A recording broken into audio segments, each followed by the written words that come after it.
The air inside the grand courtroom was so thick with tension that you could almost hear the heartbeat of every person present. The polished marble floor, the golden chandelier hanging above, the dark wooden benches, they all seemed to fade into the background as the storm of voices and whispers filled the room. But above them all, one voice rose like thunder. "That woman!" bellowed Richard Harlow, his hand pointing directly at the woman sitting quietly at the defense table, "is a monster. She beat my daughter, left her bruised and broken, and dared to call it care. I demand justice. I demand that this cruelty not go unpunished." The words struck the audience like a bolt of lightning. Gasps echoed through the chamber. Journalists' pens scratched furiously against their notepads, and cameras clicked as if desperate not to miss a single expression. The wealthy billionaire, known for his towering business empire and commanding presence, stood tall in his expensive navy suit. His voice carried authority, arrogance, and rage all at once. He looked like a man convinced of his truth, a man used to the world bowing to his every claim. But at the table opposite him sat Grace Johnson, the accused, a black maid whose trembling hands were clasped tightly in her lap. Her face was pale, her body still, but her eyes glistened with unshed tears. She wore a simple grey dress, her hair tied back neatly, a stark contrast to the glamour of the man who sought to destroy her life. The murmurs in the courtroom grew louder. How could this happen, some wondered? How could a maid, a poor woman with nothing, dare to stand accused by one of the most powerful men in the city? To the crowd, the picture painted was clear. Grace was powerless, Richard was powerful, and the scales of justice had already tilted long before the trial began. Grace lowered her head and whispered to herself, her lips barely moving, "I never hurt her. I never would. God knows I didn't." Her heart pounded so loudly that she thought the entire courtroom could hear it. She thought of her 2 children back home, waiting for her, believing their mother would come back after work like always. But what if she didn't? What if these lies stripped her of everything she had fought so hard for? The prosecutor began reading the charges in a cold, clinical voice. "Grace Johnson, you are hereby accused of physical abuse against a minor, Emily Harlow, age 9. The victim's father claims that you inflicted injuries upon the child while under your care." Each word felt like a hammer striking Grace's chest. Abuse, victim, inflicted injuries. Words she had never thought would be attached to her name. She was a caretaker, a nurturer. She had dedicated her life to serving others with kindness, not cruelty. Richard's eyes burned with fury as he continued to glare at her. To him, this trial was not just about justice. It was about power. Grace was nothing more than the help, someone he could crush with the flick of his wrist. He had built skyscrapers, owned luxury cars, commanded boardrooms. How could a maid, a poor black woman with no wealth or influence, dare to stand in opposition to his word? But Grace wasn't just any maid. For 3 long years she had been more than a housekeeper in Richard's mansion. She had been a caregiver, a cook, a nurse, and above all, a companion to his daughter Emily. She had tucked her into bed when Richard was away on business trips. She had wiped her tears when Emily cried from loneliness. She had braided her hair in the mornings, packed her lunch, and listened to her dreams.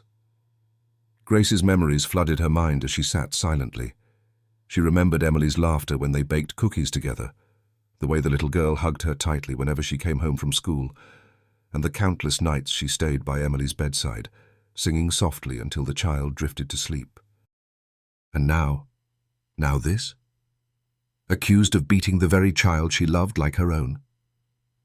The courtroom spectators, however, didn't see these memories. They saw only the dramatic picture painted by Richard Harlow, a poor maid accused of violence against a fragile little girl. Many of them whispered their judgments already, convinced that money and influence must equal truth. On the other side of the room, Grace's court-appointed lawyer shifted nervously. He was young, inexperienced, and clearly intimidated by Richard's power. Grace knew she couldn't count on his confidence. He was already sweating under the billionaire's piercing gaze.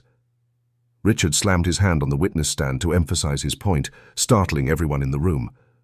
"My daughter is all I have left of my late wife," he declared dramatically, his voice trembling with feigned pain. "And this woman, this servant, betrayed my trust and scarred my little girl. I will not rest until she pays for what she's done." Tears streamed down Grace's cheeks now, but they weren't tears of guilt. They were tears of fear, of helplessness. She wanted to shout, to scream, to tell the world that she was innocent, but her voice caught in her throat. How could she, a maid, challenge the word of a billionaire whose money bought him headlines, lawyers, and power? As the gavel struck and the judge called the courtroom to order, Grace's mind echoed with one thought. The truth must come out. Please, Lord, let the truth come out. But in that moment, with the whole world watching, Grace looked less like an innocent woman and more like a lamb led to slaughter, accused, humiliated, and trapped under the crushing weight of Richard Harlowe's fury. And so the trial began, not just as a legal battle, but as a war between wealth and poverty, power and truth, arrogance and innocence. The world had chosen its side. But Grace knew.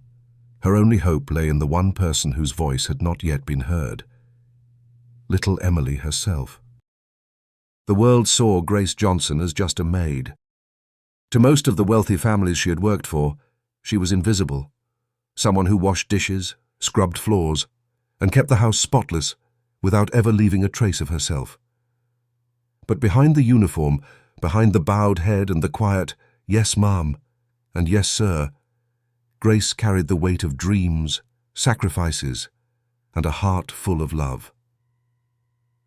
She had not chosen this life because it was easy. No. Grace chose it because it was the only way to keep her own children alive. Years ago, when her husband abandoned her, she had been left with 2 little mouths to feed and no one to lean on. There were days she ate nothing so her children could have the last loaf of bread. There were nights she cried silently, wiping away tears before her children could notice. But in every storm, she held one unshakable belief: a mother's love could endure anything. It was that belief that led her to Richard Harlowe's mansion 3 years ago. At first, the towering gates, the long driveway lined with roses, and the massive house seemed intimidating. She had never stepped into such luxury before. The marble floors, the grand staircase, the chandeliers. It felt like walking into another world. But she wasn't there to admire wealth. She was there to work, to earn every dollar so her children back home could go to school, wear clean clothes, and sleep with full stomachs. Richard didn't pay much attention to her when she was hired. To him, she was one of many employees who kept his empire running smoothly behind the scenes. But little Emily, his 9-year-old daughter, noticed her immediately. Grace remembered the first day vividly. Emily had peeked around a corner with her teddy bear clutched tightly, watching the new maid nervously. Grace had smiled warmly, crouched down to her level, and whispered, "Hello, sweetheart. My name is Grace. Do you like cookies?" Emily's eyes lit up instantly, and from that day on, their bond began to grow. While Richard drowned himself in business meetings, phone calls, and luxury trips, Grace became the one constant in Emily's life. She packed her school lunches, helped her with homework, and even braided her golden hair in the mornings. When Emily was sick, Grace stayed by her bedside, placing cool cloths on her forehead. When Emily cried from loneliness, it was Grace's arms she ran into, not her father's. Slowly, the little girl began to call Grace more than Maid. She whispered, "Mama Grace," when no one else was around, her small voice full of affection. Grace never corrected her. She knew Emily wasn't replacing her late mother.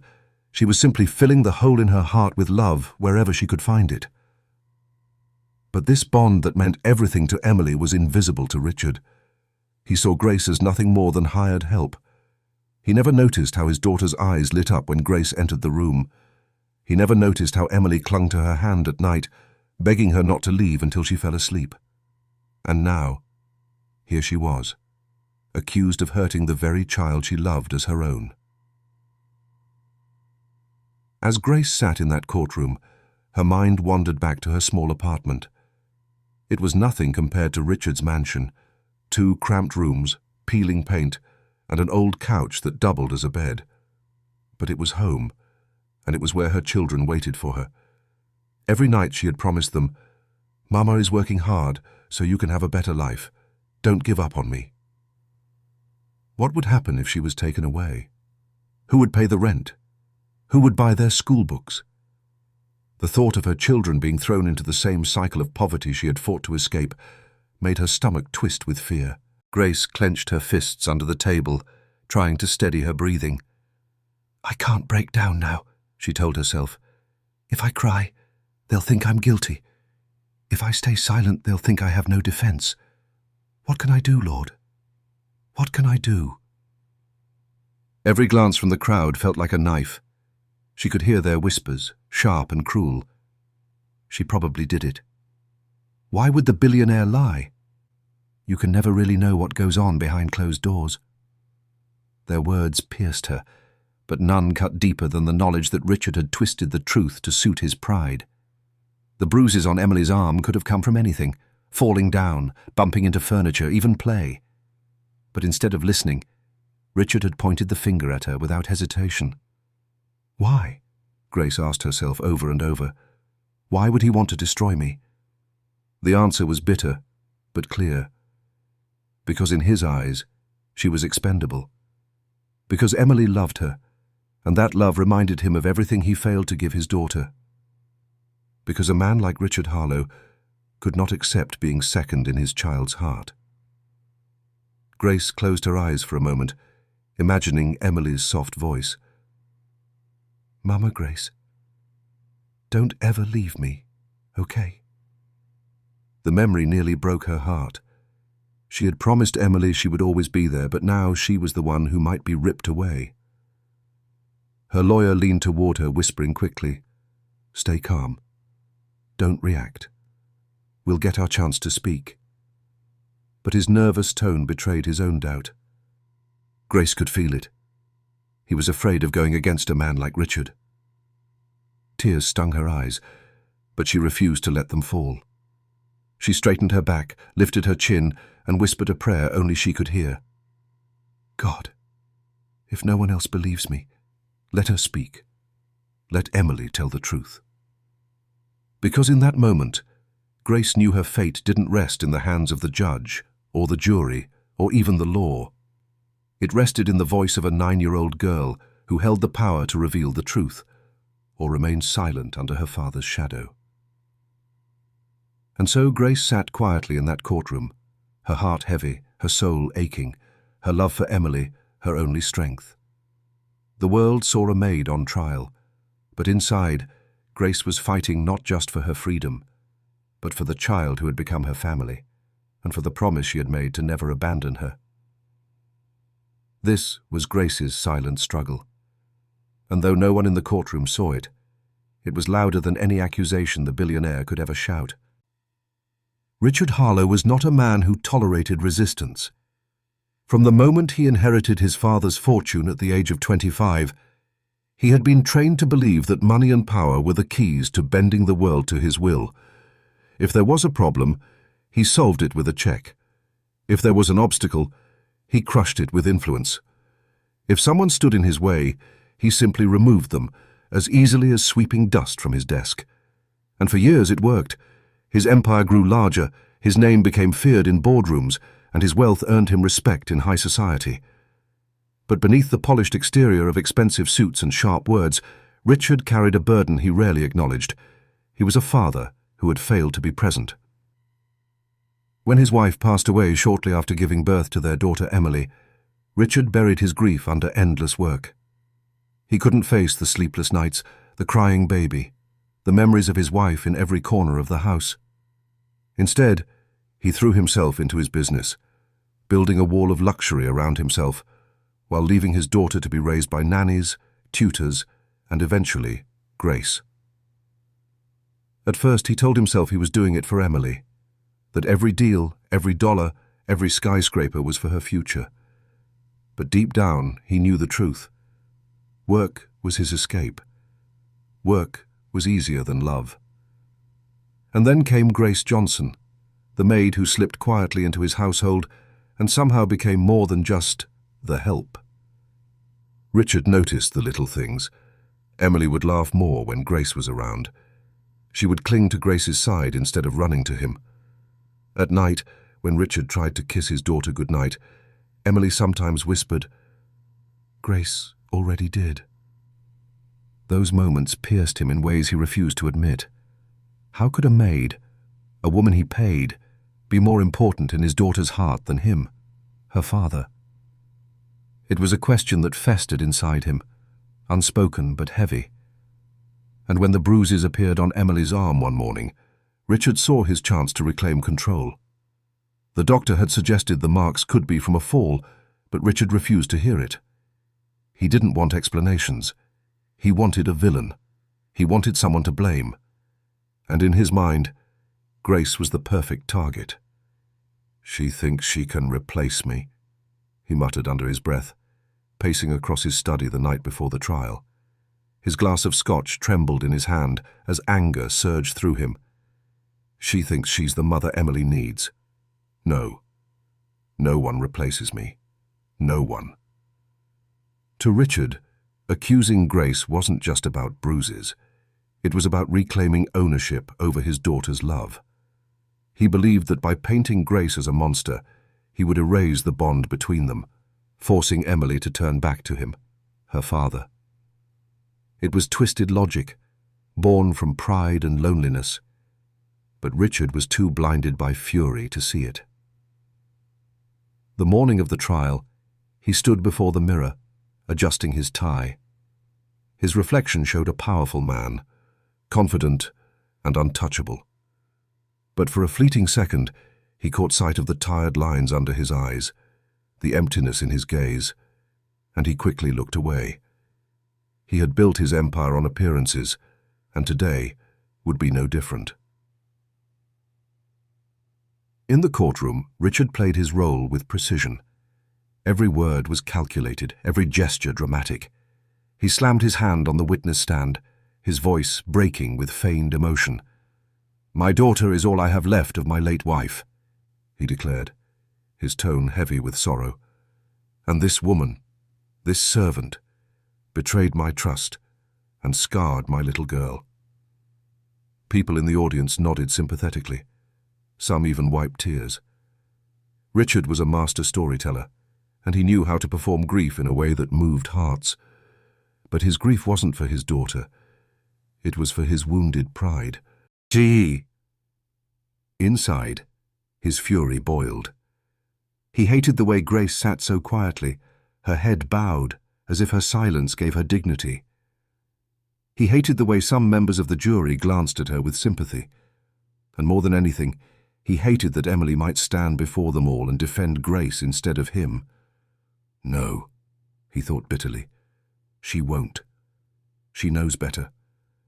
She knows who her father is. She knows the power I hold. She'll do what I told her.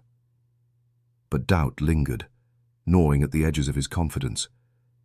Emily was gentle, honest to a fault. What if she spoke the truth? What if she shattered the illusion he had built? The thought made his fists clench under the table. He leaned toward his lawyer, his voice low and sharp. Make sure she doesn't waver.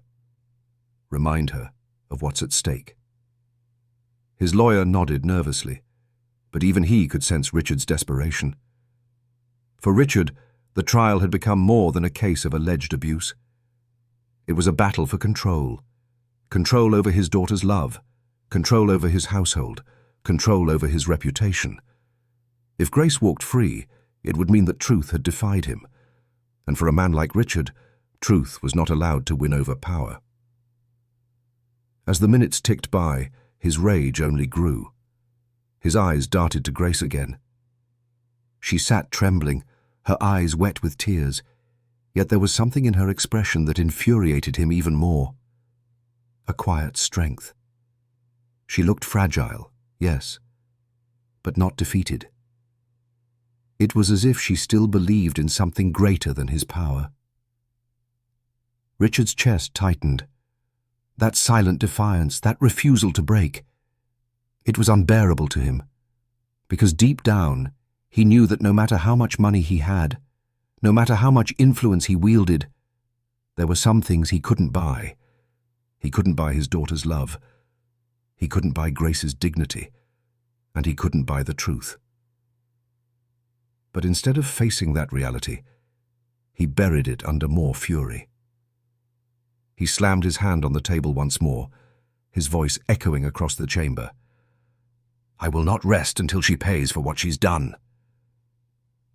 The courtroom fell silent, the weight of his words hanging in the air. To many, he looked like a grieving father fighting for justice. But to those who looked closer, to those who saw beyond the performance, Richard Harlow wasn't just a man seeking justice. He was a man at war with himself, a man whose fury was nothing more than a mask for his deepest fear, losing the one person he should have loved better all along. And as the judge prepared to call Emily to the stand, Richard's heart pounded in his chest. He didn't fear the law or the jury or even the truth. What he feared most was the voice of his own daughter, the voice that could unravel everything. The trial had stretched on for hours. The once whispering crowd now sat stiff, their eyes glued to the front of the room as witness after witness took the stand. But despite all the words spoken, the air remained thick with uncertainty. One by one, members of Richard Harlow's staff had been called: the butler, the cook, the driver. Each gave vague, careful answers, their voices trembling, as though each word carried a hidden weight. They all knew who paid their salaries, who owned the roof over their heads. And so, most of them kept their testimony neutral, never daring to speak against the billionaire. I never saw Miss Grace do anything harmful," the cook said nervously, her hands twisting her apron. "But I can't say what happened when I wasn't there." The butler echoed the same line. "She seemed kind to the child. But, well, I wasn't always present." Their words, meant to protect themselves, cut through Grace's heart like blades. She wanted to scream, "Tell the truth! You've seen how I care for her." But all she could do was sit silently, clutching her hands together, her knuckles white with fear. On the other side, Richard leaned back in his chair with a smirk. Every hesitant answer, every mumbled half-truth, was another stone in the wall he was building against Grace. In his mind, the case was already his. The jury, the press, the judge, they all saw his wealth, his reputation, and that was enough. Grace's lawyer tried to cross-examine, but his voice wavered. He lacked the confidence to truly challenge Richard's witnesses. Grace could see it in his eyes. Even he believed the odds were stacked too heavily against them. Her chest tightened. "God, please, please don't let this be the end." And then, the moment everyone had been waiting for arrived, the judge's voice cut through the silence. "Bring in the final witness, Emily Harlow." A collective gasp rippled across the courtroom. The little girl who stood at the center of this storm was about to speak. The truth, or what the court believed to be truth, would come from her lips.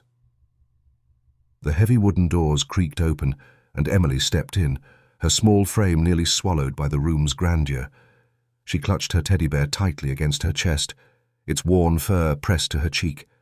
Her blonde hair was neatly combed, her little shoes clicking softly against the polished floor. Grace's eyes filled with tears the moment she saw her. "Sweet child," she thought, her heart aching. "Please don't be afraid. Please don't let them silence you." Richard straightened his back, his face glowing with smug confidence. He had rehearsed this moment in his mind countless times. He had told Emily what to say, reminded her that family always protects family. In his arrogance, he was certain his daughter would repeat his words exactly. The bailiff gently led Emily to the witness stand. She climbed up slowly, her tiny hands gripping the wooden edge. She looked around the courtroom nervously, her wide blue eyes searching the crowd until they landed on Grace. For a split second her lips trembled, as though she might cry. Grace gave her the softest smile, trying to send comfort across the distance. The lawyer leaned down and asked in the gentlest tone possible, "Emily, sweetheart, can you tell us what happened? Did Miss Grace hurt you?" The entire courtroom held its breath. Not a single sound was heard, not even the shuffle of papers or the clicking of a pen. Richard leaned forward, his lips curving into a smirk, waiting for the words that would seal Grace's fate. But instead, Emily's small voice broke through the silence like a beam of light cutting through darkness. "No," she said firmly, her voice trembling but clear. "Grace never hurt me. She loves me. She's the only one who ever listens to me." Gasps filled the room. Reporters dropped their pens in shock. Members of the jury widened their eyes. Even the judge froze for a moment, eyebrows raised. Richard's smirk vanished instantly. His face went pale, then flushed red with fury. "What?" he started, but the judge silenced him with a stern look. The lawyer blinked, caught off guard. "Emily, are you sure? Can you explain what happened?" Emily nodded, her grip on her teddy bear tightening. Her little voice grew stronger with each word. "I fell down the stairs when I was playing. That's how I got the bruises. Grace didn't touch me. She picked me up, hugged me, and made me soup. She always takes care of me when Daddy's not home." The courtroom erupted into murmurs, people whispering furiously to each other. Some shook their heads in disbelief. Others leaned closer, hungry for more. Tears slid down Grace's cheeks, but this time they were tears of relief. Her heart swelled with gratitude. "Thank you, Emily. Thank you for being brave." Emily's small eyes shifted to her father, and for the first time her words carried anger. "Daddy, why are you lying? Why are you trying to take Grace away from me? She's my family." Richard slammed his fist on the table, his voice shaking with rage. "Emily, stop this nonsense. You don't know what you're saying." But the judge's gavel struck sharply. "Mr. Harlow, control yourself. Your daughter is speaking under oath." The silence that followed was heavier than before. Every person in the courtroom stared at the billionaire who had just been exposed, not as a grieving father seeking justice, but as a man so blinded by pride that he had tried to destroy the very woman who had given his daughter the love he himself had failed to provide.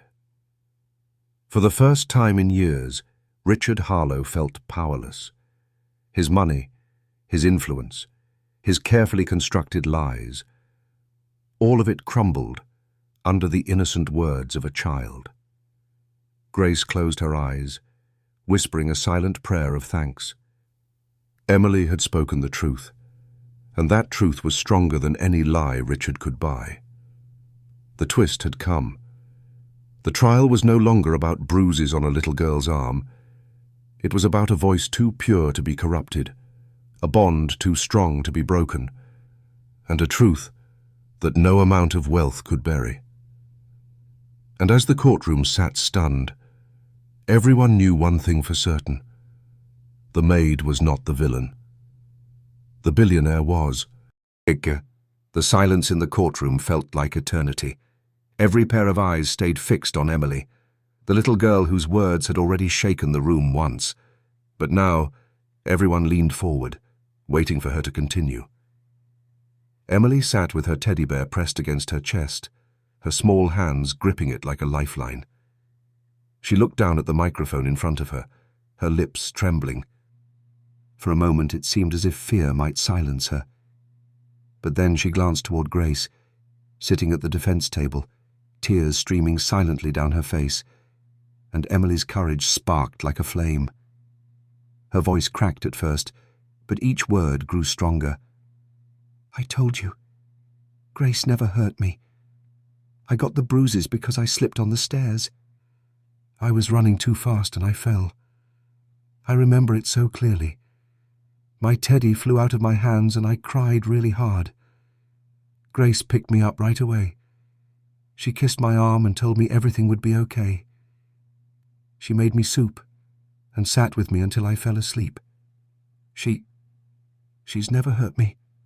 Not once. Gasps rippled through the courtroom. Some people shook their heads in disbelief, while others looked at Grace with newfound compassion. The lawyer leaned in, clearly stunned. "Emily, are you absolutely sure about this?" "Yes," Emily said firmly. "I love Grace. She's like my mum." Those words pierced the silence like thunder. The jury members shifted uncomfortably. Reporters scribbled furiously. The spectators whispered louder than before. Grace covered her face with her hands, sobbing quietly. To be called mum by the child she had loved like her own, it was the most powerful defense she could have ever hoped for. But Emily wasn't finished. Her little hands clenched tightly around the teddy bear as she turned toward her father. "Daddy," she said, her voice shaking but full of hurt, "why are you lying? Why are you trying to take Grace away from me? You're never home. You don't see how much she takes care of me. When I'm sad, she sings to me. When I'm scared at night, she holds my hand. When I miss Mommy, she hugs me and tells me it's okay to cry. Grace is the one who's always there, not you." The words hung in the air like heavy chains. Richard's face turned red, his jaw tightening, but he didn't dare speak under the judge's watchful eyes. Emily's eyes filled with tears now. "You didn't even notice when I fell, Daddy. You didn't notice because you weren't there. You're never there. But Grace always is. She loves me. Why would you try to make people think she hurt me?" The courtroom erupted in whispers again, this time filled with sympathy for the little girl. Some of the jurors nodded slowly, their expressions softening toward Grace. Even the judge's stern face betrayed a flicker of compassion. Grace's tears fell freely now, but they weren't just tears of relief. They were tears of heartbreak for Emily. She had known the child was lonely, but hearing her confess it aloud in front of strangers was almost too much to bear. Richard slammed his hand on the table, his voice thundering. "Emily, stop this! You don't understand what's happening here." The judge's gavel came down sharply. "Mr. Harlow, control yourself or you will be removed from this courtroom." Richard sank back into his chair, his fists clenched so tightly his knuckles turned white. His carefully crafted lies were collapsing before his eyes, destroyed not by lawyers or evidence, but by the innocent honesty of his own daughter. Emily sniffled and hugged her teddy tighter. "I don't want Grace to go away. She's my family. If you take her away, I'll have no one." Those words shattered what little illusion remained. The jury could no longer see Grace as an abuser. They saw her for what she was, a protector, a nurturer, the only consistent love Emily had known. The prosecutor shifted uncomfortably, glancing at Richard, then back at the judge. Even he seemed rattled by the child's testimony. The judge leaned forward, his voice calm but firm. "Emily, thank you for your honesty. You've been very brave today. You may step down." Emily nodded, wiping her tears with the back of her hand. But before stepping down, she turned once more toward Grace. She smiled weakly through her tears and whispered, "I love you, Mama Grace."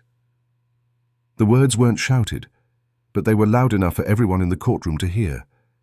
And in that moment, the truth was undeniable. Grace's heart nearly burst. She mouthed back, "I love you too, sweetheart."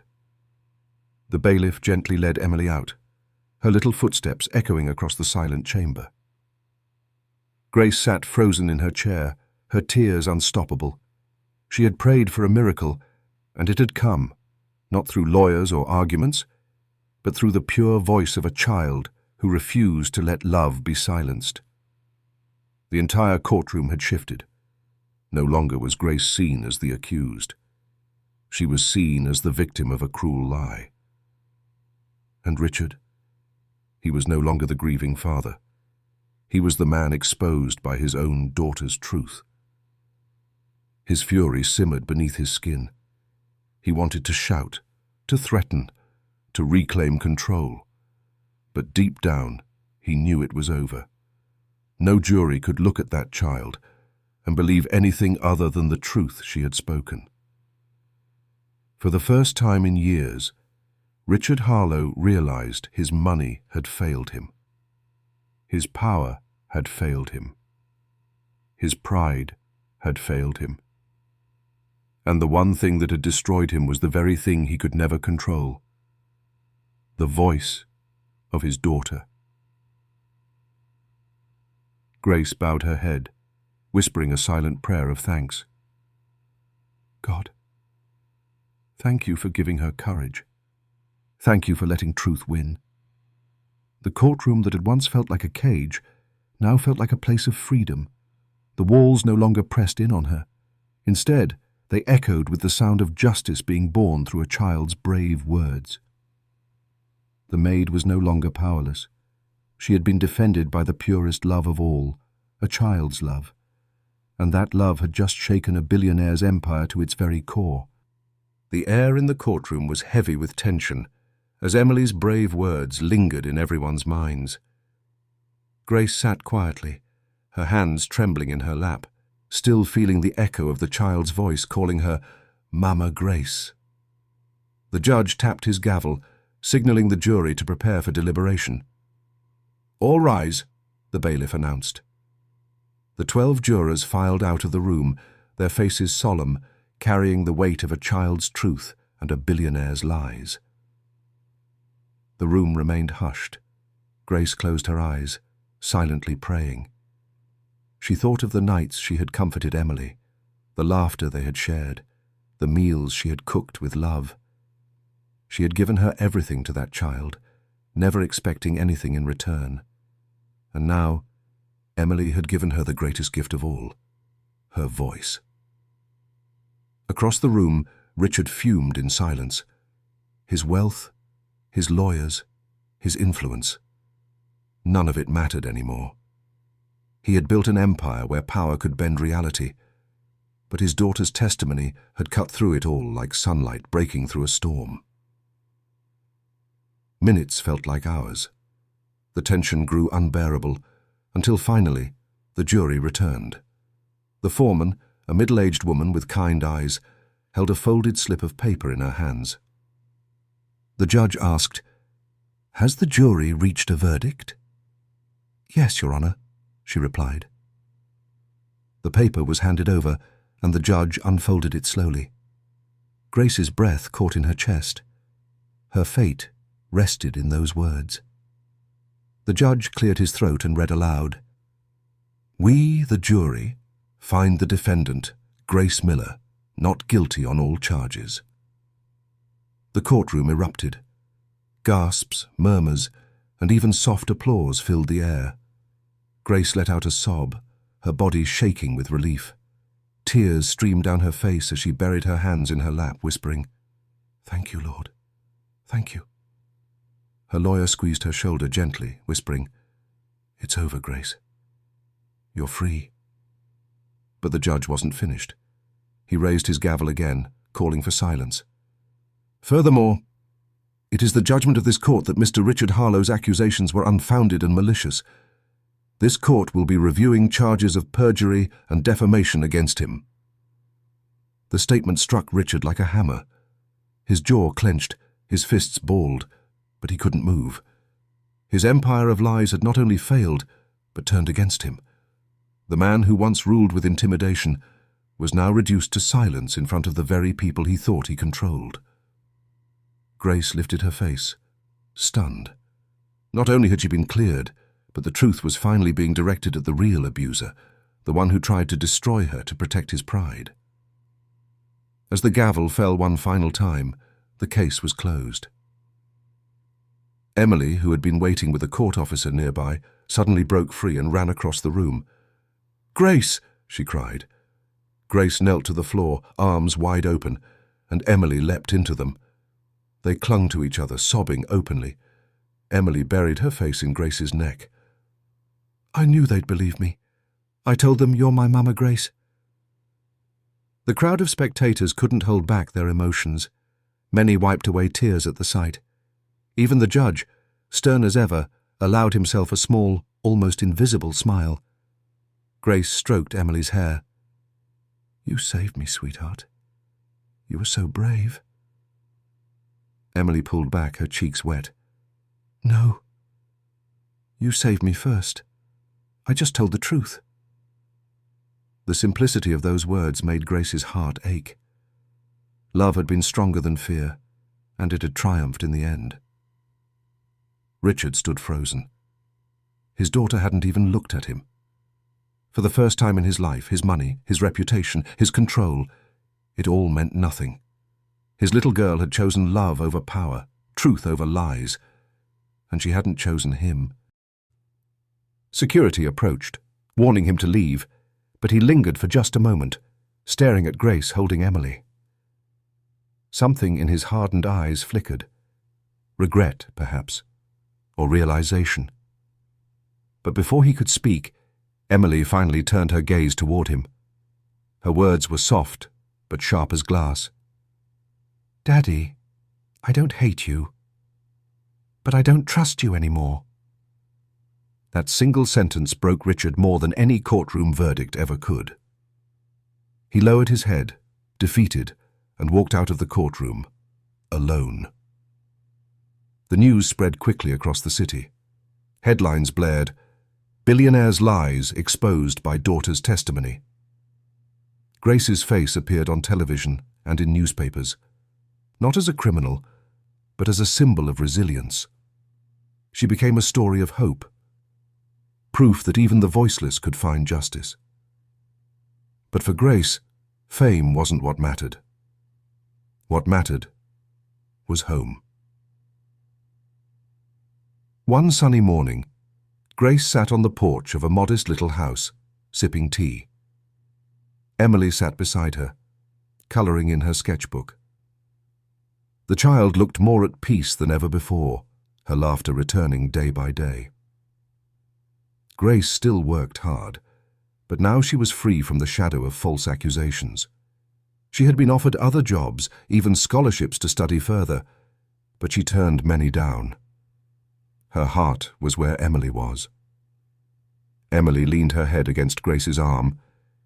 "Do you think Daddy will ever come back?" she asked softly. Grace hesitated, choosing her words carefully. "Maybe one day, when he learns how to tell the truth. But no matter what, you'll always have me. I'm not going anywhere."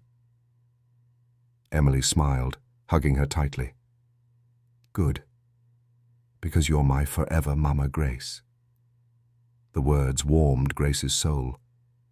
She had entered the Harlow mansion as a maid, powerless and overlooked. But she had left the courtroom as something far greater, a mother in the eyes of a child.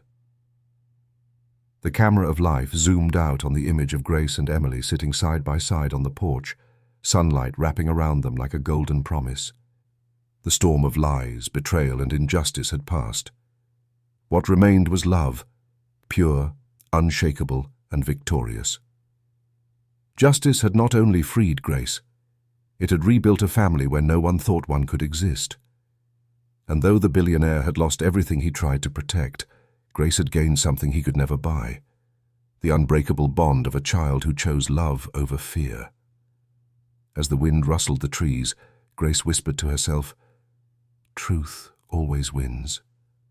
Love always wins." And for once, the world agreed.